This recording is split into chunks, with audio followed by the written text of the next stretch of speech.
Okay, welcome back. This is the start of Unit 6 for those of you who are in my art appreciation class. And Unit 6, the art historical topic that we are going to be covering is the shift from Mannerism to the Baroque. But also in this unit, we're going to cover, during the week in class, we're going to be covering some other things, including we're going to finish our discussion about painting, focusing especially on oil painting. We're going to be talking about value and value contrast. We'll be talking about page structure, and we'll probably end the week talking about the relationship between art and power. But for right now, on these videos for this unit, we're going to be talking about the shift from Mannerism, or literally from the very late end of the Renaissance, Mannerism to the Baroque. And this first part of the lecture, which hopefully will be under 6 minutes, this first part of the lecture is going to focus primarily on the Mannerist period. But before I get there, I wanted to say some general things about the Baroque.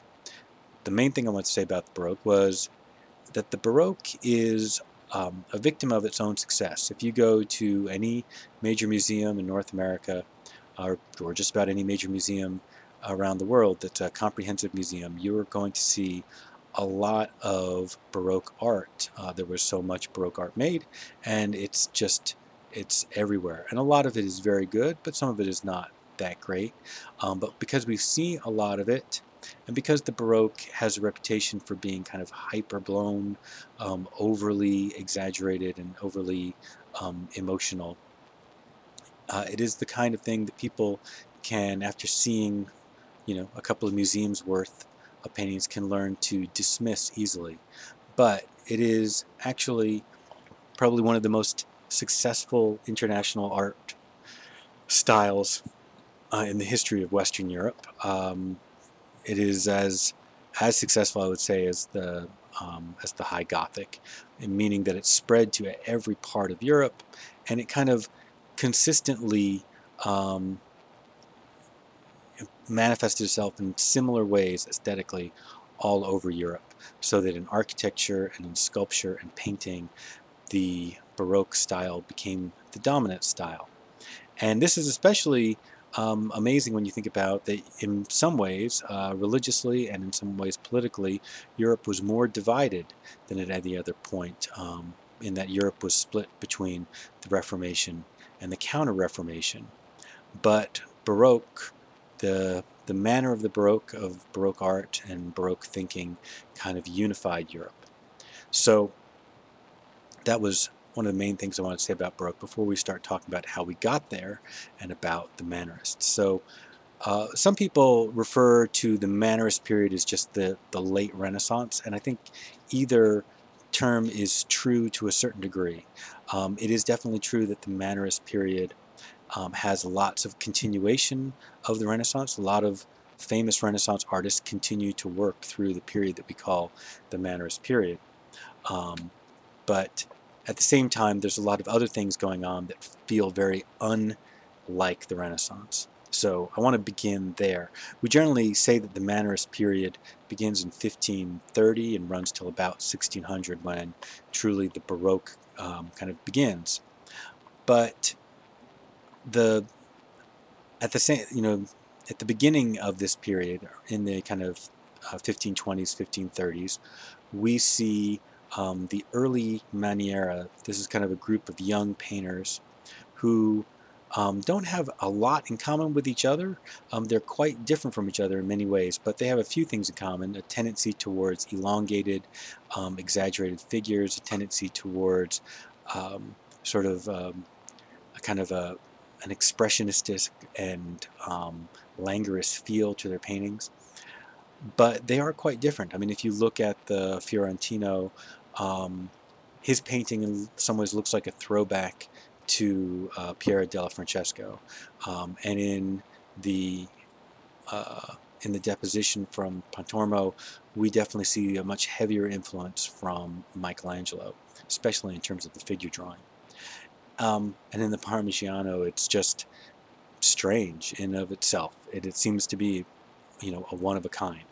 And so there's this going on in this period, but at the same time, there's a lot, like I said, a lot of other artists that we were probably maybe familiar with from the Renaissance who are continuing to work. Titian continued to work all the way up until the late 1570s. Correggio was painting, and um, and a lot of these different artists, whether they were young artists or older artists, were really more interested in pursuing their own personal direction than in other parts of the Renaissance.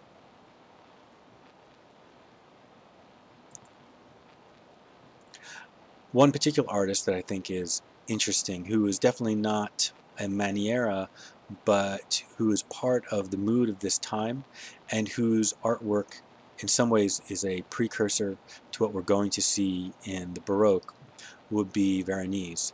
And his paintings are definitely influenced a lot by Titian, and especially in this Wedding Feast of Cana, you can see an influence uh, from Raphael, and definitely from the School of Athens.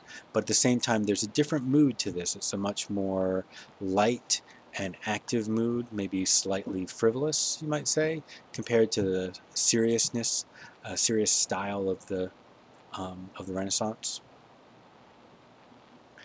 And that leads us to the last artists of this period that I want to talk about. There's so many artists that we could talk about, Del Sarto, and numerous other artists we could talk about of this period, and we just don't have all the time in the world. So for this period of these kind of like these late or high Maniera artists, generally a lot of people refer to Bronzino and to Vasari as being the two artists most commonly thought of in this group. And Vasari was definitely very influential as a writer, but I think Bronzino was truly the most gifted painter of this group. And like the Parmigiano that we saw earlier, um, he was definitely capable of making some very strange paintings, but that portrait, The Young Man with a Book, is a truly gorgeous, amazing painting. Um, Both a great example of the high Mannerist style, but also just a great, gorgeous painting in of itself. He was also a fantastic draftsman. Uh, okay, so this leads us kind of up to, in not particularly in chronological order, but up to 1600. So it gives you a sense of what's going on right before the start of the Baroque. And when we start the Baroque, we begin right here with two artists, this one to start with, Caravaggio, and another one, Carracci. Okay, that ends it for now. See you in the next video.